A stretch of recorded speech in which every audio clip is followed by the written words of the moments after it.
José Oliveira, levanta aqui um fator que não sei se é preocupante. Passaria a Carlos José de Carvalho a questão sobre esta aproximação entre os dois Estados e ao facto de os Estados Unidos estarem a importar cada vez menos petróleo da África. Isto é um risco ou uma oportunidade para que os dois Estados virem as suas relações para outros setores da atividade económica? Bom dia mais uma vez.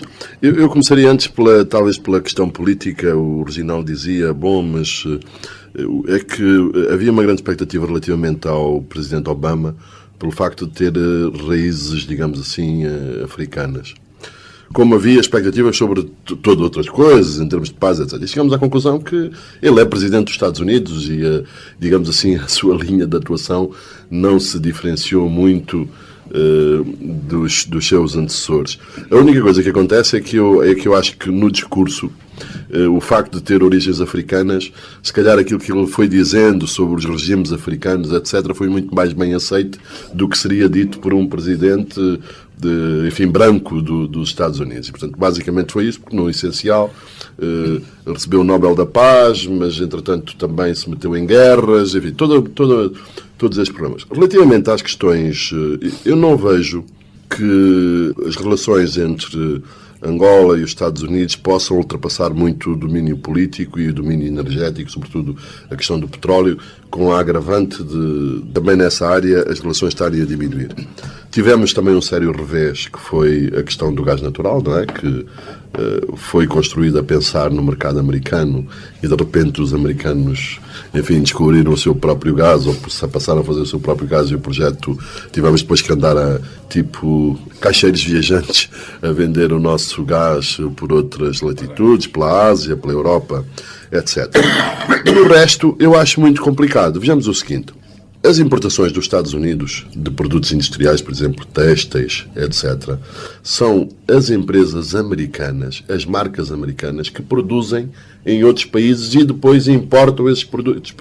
Temos as Nikes deste mundo, temos, enfim, todas as grandes marcas de roupa e produzem aonde? Produzem na Ásia, onde é mais barato produzir. Nós não temos condições de competir com o mercado asiático nesse tipo de produtos. Há outra questão que tem em que supostamente nós temos vantagens comparativas, nós, África, que é a agricultura.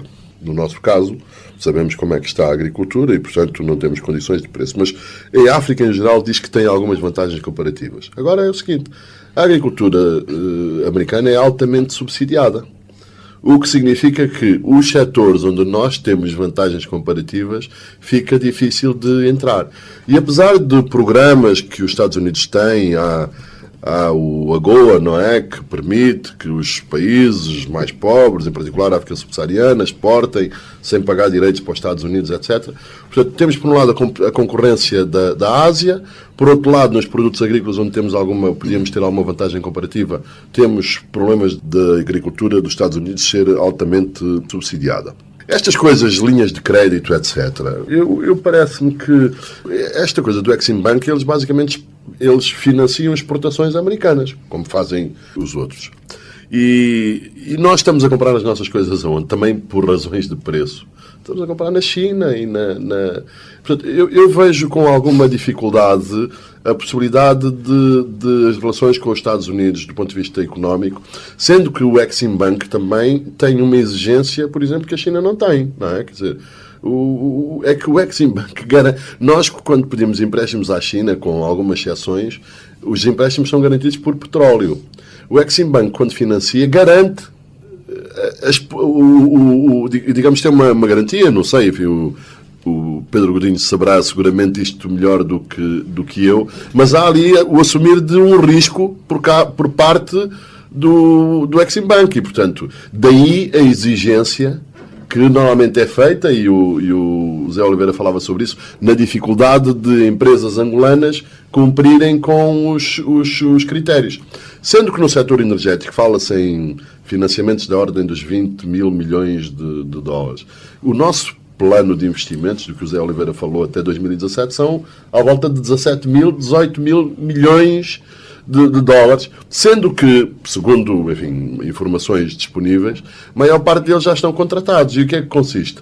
Os brasileiros constroem, os alemães fornecem os equipamentos e fazem a consultoria.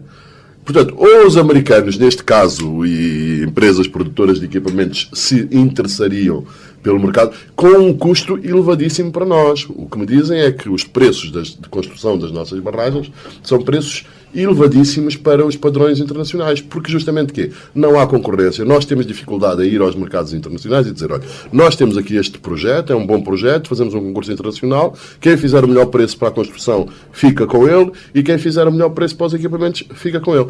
Nós estamos a fazer, quer dizer, vamos para a Alemanha porque a Alemanha financia as empresas alemãs que vendem o equipamento, os brasileiros financiam as empresas brasileiras que constroem.